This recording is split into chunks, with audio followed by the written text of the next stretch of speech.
When you get down to it, there's two reasons to buy new technology. Either one, to accomplish a task you otherwise couldn't manage on your own, or two, to make some task you can do easier. That's why we invented the vacuum in the first place. It was possible to clean carpets before the vacuum, but having a vacuum made it way easier and faster, and you became more productive. Robot vacuums are the next step of that idea. It's possible to vacuum your own carpets, but what if something else could do it for you and you could go off and do other things? This is the SwitchBot K11 Plus, another in the long line of robot vacuums that promise to make your life easier. This one does more than just suck up dirt from your carpet though. It can also clean your hard floors with a wet cloth. But its special power isn't how big or powerful it is. In fact, it's actually how small it is.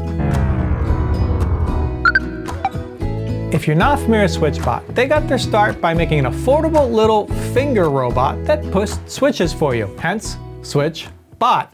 They've slowly expanded into more parts of the smart home world with smart lights and smart sensors and even an air purifier, and now robot vacuums as well. This particular model is really small for a robot vacuum.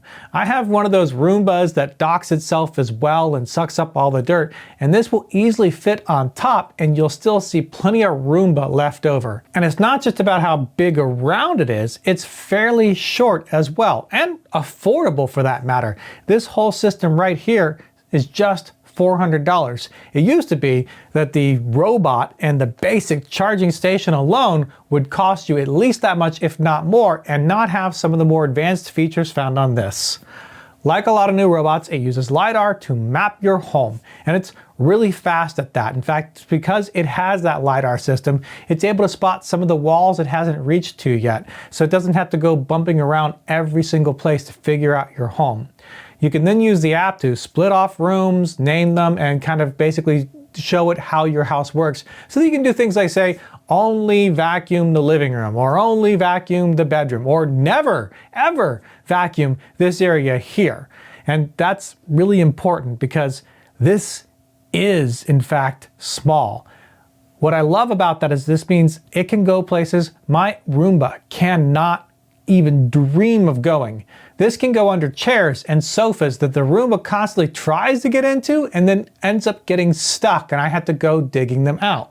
The downside is it finds wires more easily, so it has a tendency to suck up an Ethernet cord that I might have tastefully hidden behind a couch where no one can see it because I have an old home and I've got to run it the hard way.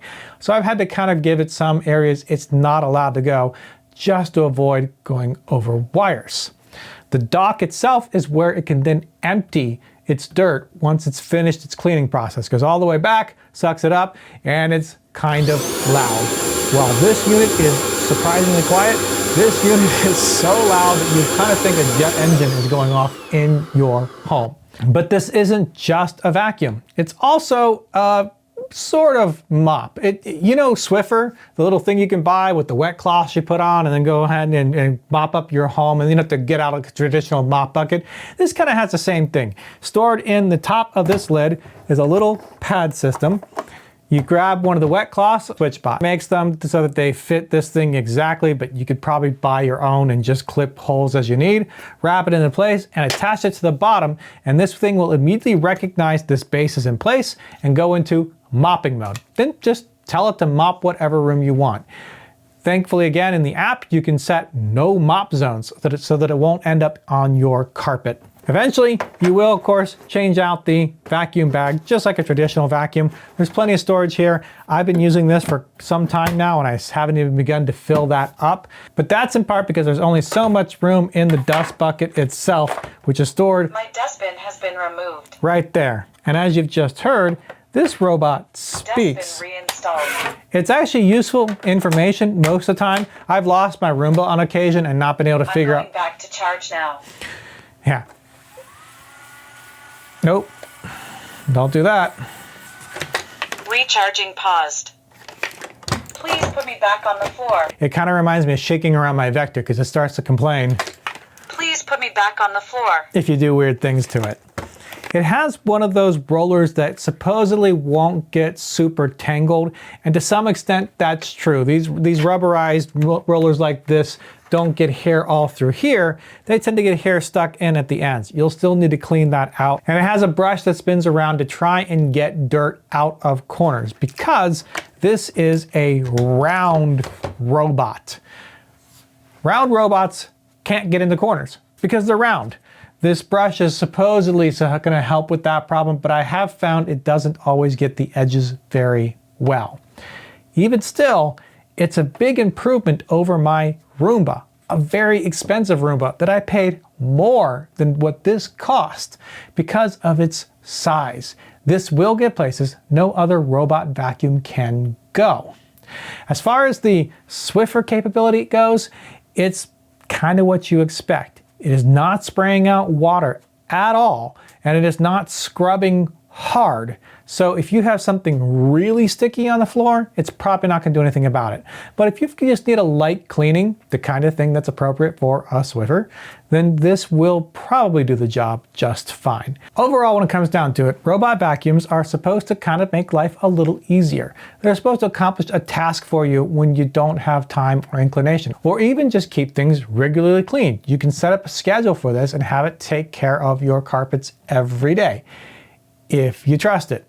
I don't. I have too many wires in place. And if you have too many wires that these things will tend to run over, you probably won't be able to set a schedule too. I do have to keep some eye on this. They haven't solved that problem yet. But I can see this being perfect, especially for a small home like mine. I can set this to vacuum where I want, whether that's the whole house or just a particular room, and walk away reasonably confident that it's going to take care of the job while I get something else done. That's the dream. So overall, I think I would recommend this if you don't have an overly large house and you have a lot of carpeting. If, on the other hand, you have a lot of hardwood floors, or you're in a very large house and getting into small areas is not something you need to care about as much, I'd check out this other review for the SwitchBot S20 that's also releasing today. That's it for now, but thank you for watching, and until next time, bye!